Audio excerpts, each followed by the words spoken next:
अगर सबका साथ सबका विकास होता तो मैडम ये देखो, ये आप देख रही हो, ये पिन्नी पर ये बिस्तर बिछा के ये इस प्रकार के लोग, ये पता नहीं कहाँ कहाँ से आए हुए लोग हैं ये। अगर सबका साथ और सबका विकास होता तो क्या ये आप ये सब चीजें देख पाते? चौधरी चरण सिंह जी थे, वो गरीबों के मसीहा थे, वो गरीबी की बात करते थे, ठीक है ना। वो एक तरफा एक हित की बात नहीं करते थे। मैं बाबूजी की बातों का समर्थन करता हूँ, लेकिन इनकी बातों का कटाक्ष करता हूँ मैं यहाँ पे। कहीं ना कहीं हमारा मुद्दा जो है इलेक्शन में वो रोजगार का होना चाहिए, एजुकेशन का होना चाहिए। एजुकेशन सिस्टम बिल्कुल बेकार हो चुका है। तो रोजगार, लेकिन जिसके एक दो बच्चे हैं उन्हें भी तो रोजगार नहीं मिल रहा। ये कटु सत्य, इस बात पे भी आप आइए, इस बात को भी सोचिए, जिनके दो बच्चे हैं उन्हें भी रोजगार नहीं है। नमस्कार, मैं जोन मैसी। इस वक्त मैं दिल्ली में मौजूद हूँ। दिल्ली की एक बेसमेंट पे मैं मौजूद हूँ। कौन सा बेसमेंट है बताने से पहले मैं आपको दिखाना चाहती हूँ। यहाँ पर देखिए, ये तमाम जो पब्लिक आपको दिखाई दे रही है, यहाँ पर बैठे हुए हैं, लेटे हुए हैं। एक फरस में पन्नी डाल के ये लोग बैठे हुए हैं, कहीं पर गट्टा डाला हुआ है। और यहाँ पर भी आप देखिए, ये देखिए लोग यहाँ पर किस हिसाब से लेटे हुए हैं। ठंडे में, बहुत ज़्यादा ठंड है। यहाँ पर फर्श में ये एक पन्नी बिछा के रखा हुआ है, एक ये पन्नी है। और ये देखिए क्या हालत है इनकी। तो सबसे बड़ा सवाल ये है कि अगर धर्मों में हम उलझेंगे तो ये सब प्रॉब्लम का सलूशन कौन करेंगे? जब चुनाव आते हैं तो जो नेता है धर्मों में आपको उलझा देते हैं, ना हॉस्पिटल की बात करते हैं, ना शिक्षा की बात करते हैं, ना रोजगार की बात करते हैं। आप और हम जाके हिंदू मुसलमान के पेश में फंस जाते हैं। आज हम आपको जमीनी जो हकीकत है वो दिखाएंगे। यहाँ पर तमाम जनता है, बातचीत करते हैं। थोड़ा सा सर ऊपर आ जाइए। क्या नाम है आपका? एडवोकेट मुकेश कुमार। लॉयर है सर, क्या बात है। आप यहाँ पर कैसे? मैम यहाँ पे हमारे अंकल के कल रात एक्सीडेंट हो गया, तो उनके आंख में चोट लग गई है एम्स में। जी जी जी जी जी जी। सर, ये सब देख के आपको क्या लग रहा है? ये बनारस से है, कोई भी बिहार से है, तमाम लोग यहाँ पर इस ठंडे के अंदर ये बेसमेंट को अपना घर बना के ऐसे पड़े हुए हैं। मैम यहाँ की सरकार को, गवर्नमेंट को सोचनी चाहिए, इन लोगों के लिए सुविधा मुहैया कराना चाहिए।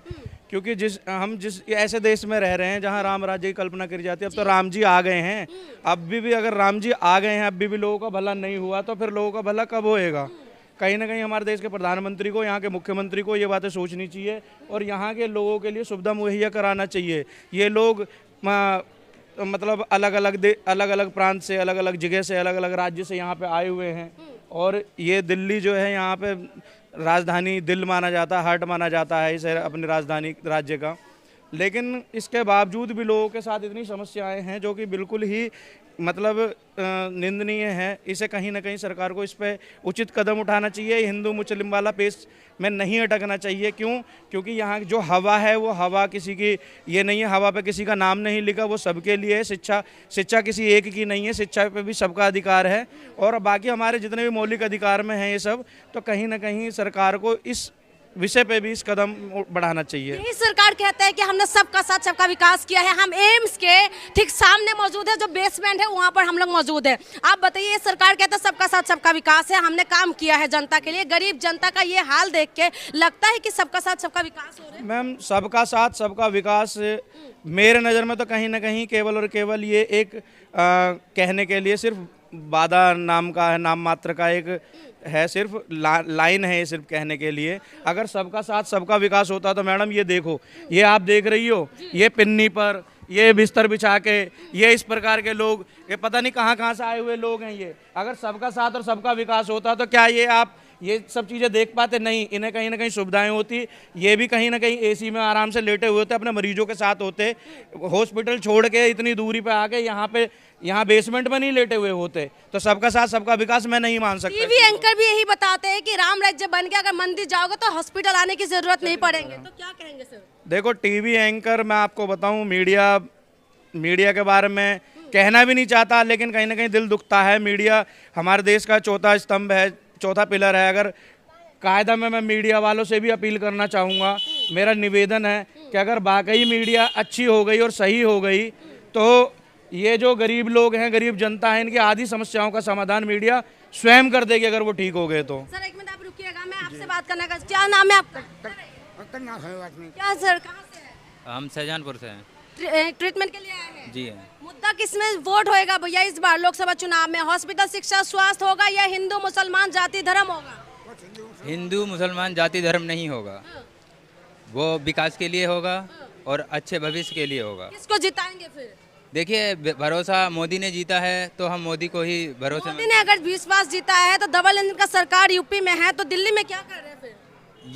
ये देखिए ये तो बड़ी कमजोरी है, इसी का तो सुधार चाहते हैं हम। इसी का सुधार चाहते हैं। जी हाँ। यूपी में अभी तक सुधार नहीं हुआ। दो बीजेपी सरकार हो गए हैं, केंद्र में भी 10 साल कंप्लीट होने वाले हैं, आपकी यूपी में भी हो गए हैं।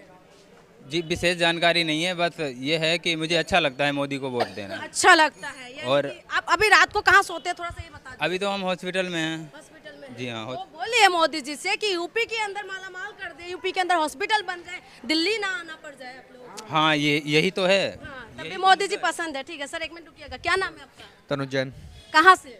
गाजियाबाद। गाजियाबाद। यहाँ पर सर पापा के आंखों में चोट लगी हुई है। ट्रीटमेंट के लिए आए हैं। जी, जी। क्या लग रहा है ये हालत देख के विकास हुआ देश का? देखिए विकास हो रहा है, जभी तो हम यहाँ पर हैं। हम हॉस्पिटल में इलाज करने के लिए आए हैं, इसलिए तो आए हैं कि हमें पता है भाई इलाज हो जाएगा। अगर विकास नहीं होता तो हम घर पे नहीं लेटे होते या मर गए होते। जिंदा है ना। तो आप इस बार वोटिंग किस मुद्दे पे करेंगे? आपके लिए मुद्दा क्या होगा 24 में? देखिए मुद्दा नहीं पता मुझे ये तो सिर्फ इतना पता है कि भाई हम सुरक्षित हैं, ठीक है। अब हमले नहीं हो रहे हैं जिस हिसाब से नहीं हो रहे हैं। नहीं हो रहे हैं। सर 19 में मैम इतने बड़े हमला हो हमले इतने बड़े नहीं हो रहे हैं ना। मैं आपको 26 बताऊं, नहीं हो रहा ना। मैम सुनिए सुनिए सुनिए मैम, मैं आपको बताऊंगा। हम वोट करेंगे रोजगार पे, हम वोट करेंगे रोजगार पे करेंगे, हम वोट करेंगे शिक्षा पे करेंगे, हम वोट करेंगे हमारे देश का इंफ्रास्ट्रक्चर और जो यहाँ का जो मतलब सिस्टम है उसे देख के हम करेंगे। तब लोगों को सुविधा मुहैया होनी चाहिए। मोदी जी वापस आएंगे सर? देखो मोदी जी तो वापस आएंगे, लेकिन कहीं ना आएंगे कि नहीं आप? नहीं, मैं नहीं लाऊंगा, मैं आपको बताऊं मैं, लेकिन फिर भी मोदी जी आएंगे। यानी कि जीतेंगे? हाँ हाँ जीतेंगे। अब राम मंदिर का जो ऐसा काम है हो चुका है, तो कहीं ना कहीं मोदी जी आने निश्चित हैं। झूठ को हम ठुकरा नहीं यानी कि सकते। राम मंदिर एक बहुत बड़ा मुद्दा है। हाँ हाँ बिल्कुल बिल्कुल बिल्कुल। लेकिन मैं आपको ये बता दूं मैं कि कहीं ना कहीं वोट अगर पब्लिक को करना चाहिए रोजगार के लिए, शिक्षा के लिए, ये मतलब बिल्कुल हमारी सबसे नीड है, ठीक है, बेसिक आपको नीड क्या है। लगता है? इन्होंने बोला बीजेपी से खुश है। आपको क्या लगता है अंकल जी, ये सब हालत देख के कैसा है? बढ़िया है? देखिए बीजेपी की व्यवस्थाएं, उनके नेता सुसंगठित हैं, सुशिक्षित हैं, अनुशासन में हैं और देश प्रेम उनके अंदर है। देश में सबसे पहला देश है तो हम हैं, नहीं तो ना रोजगार रहेगा ना कुछ रहेगा। जब हम रोजगार कहाँ है सर? देखिए रोजगार क्यों नहीं है, देखिए कितने व्यवसाय कितने धंधे। रोजगार 2 करोड़ रोजगार देने का जो वादा किया था मोदी जी ने, वो दिए नहीं। अब देखिए हम 10-10 बच्चे पैदा करेंगे तो रोजगार कहाँ से आएगा? मोदी जी ने वादा तो किए थे ना, रोजगार। नहीं, वादा तो किया था, लेकिन वादा को करने के लिए वादा पूरा नहीं हुआ। वो एकदम से कुछ नहीं होता। देखिए एकदम से यानी कि 10 साल में भी पूरा नहीं हुआ। समय लगता है बेटा, हाँ समय लगेगा। बच्चे वालों को मत दो रोजगार, लेकिन जिसके 1-2 बच्चे हैं उन्हें भी तो रोजगार नहीं मिल रहा। ये कटु सत्य है। इस बात पे भी आप आइए, इस बात को भी सोचिए, जिनके 2 बच्चे हैं उन्हें भी रोजगार नहीं है। बहुत व्यवसाय वो चलवा रहे हैं, बहुत से लोगों का व्यवसाय चल रहे हैं। लघु- इजराइल के अंदर जाने के लिए लोगों को रोजगार ढूंढने के लिए मजदूरों की लाइन लगे हुए हैं। आप कह रहे हैं सर रोजगार है, बताइए। बेटा रोजगार तो अपने अंदर है अपना। जब हमें योग्यताओं की कमी, थोड़े रोजगार की कमी नहीं है, योग्यताओं की कमी सर है। आप बीजेपी का कोई नेता होता तो नहीं, हम तो लोकदल चौधरी चरण सिंह के आदमी थे, लेकिन जो व्यवस्थाएं देखी हमने, अब पाकिस्तान रो रहा है कि वहाँ इलाज ही नहीं होता है, वहाँ कुछ भी नहीं है। तो यहाँ पर इलाज हो रहे हैं, आपको लग रहा है यहाँ पर ये लोग पड़े हुए हैं, बेटा जब देखो ये हालत में है सर। आप समझते हो संख्या ज्यादा हो जाएगी तो कहीं ना कहीं हमें भी कुछ ना कुछ किसी भी तरीके से सेफ करना है। देश के लिए, नहीं देश के लिए। चौधरी चरण सिंह जी थे, वो गरीबों के मसीहा थे। वो गरीबी की बात करते थे, ठीक है ना। वो एक तरफा एक हित की बात नहीं करते थे। मैं बाबूजी की बातों का समर्थन करता हूँ, लेकिन इनकी बातों का कटाक्ष करता हूँ मैं यहाँ पे। कहीं ना कहीं हमारा मुद्दा जो है इलेक्शन में वो रोजगार का होना चाहिए, एजुकेशन का होना चाहिए। एजुकेशन सिस्टम बिल्कुल बेकार हो चुका है। मैं आपको बताऊं, मैं एजुकेशन सिस्टम ऐसा है जो तीन साल वाली थी। मैं आपको एक मुद्दे पर और ध्यान लाना चाहूँगा। गाजियाबाद में MMH कॉलेज है, बहुत पुराना, चौधरी चरण सिंह कॉलेज यूनिवर्सिटी का, वो दूसरे नंबर का कॉलेज है, आपको बता दूं मैं। लेकिन उसके बावजूद भी आज भी LLM नहीं है। वहाँ के छात्र जो है संघर्ष कर रहे हैं, 10-15 सालों से वहाँ पर संघर्ष कर रहे हैं LLM के लिए, लेकिन आज भी एडेड कोर्स में LLM नहीं दे रहे। क्यों नहीं दे रहे आप? बताइए सर। ऐसा कुछ नहीं है कि भाई LLM, अगर LLM की बात करें तो भाई मेरठ में LLM है, क्यों नहीं है? बहुत सारे प्राइवेट लेकिन यही कॉलेज। बीजेपी मैं बताऊँ आपको, देखो मेरा बीजेपी से कोई मतलब नहीं है, आप यहाँ हॉस्पिटल में आए हैं, मैं हॉस्पिटल की बात करूंगा। मेरे पापा का इलाज चल रहा है, अच्छा चल रहा है, ठीक है। मैं अंदर की बात नहीं कर रही, मैं बाहर की बात कर रही हूँ। अगर मैं शिक्षा की बात करूंगा तो मैं एजुकेटेड हूँ, LLB कर रहा हूँ, ठीक है। ये एडवोकेट हैं, क्या इनको शिक्षा नहीं मिली है? क्या मुझे शिक्षा नहीं मिली है? शिक्षा में 18% GST लग गया अगर है। मैं रोजगार की बात करूं, जो मैं अगर LLB कर रहा हूं तो मैं अपने लिए इतना कमा लेता हूं कि मैं रोजगार भी अपने लिए कर रहा हूं। मैं काम करता हूं तो मैं रोजगार भी करता हूं। आपके हिसाब से बीजेपी जब से आए हैं सब कुछ बढ़िया है। मुझे बीजेपी से कोई मतलब नहीं है, मुझे ये पता है कि मुझे शिक्षा मिल रही है, मुझे शिक्षा भी मिल गई और मुझे रोजगार भी मिल गया। आप रुकिएगा और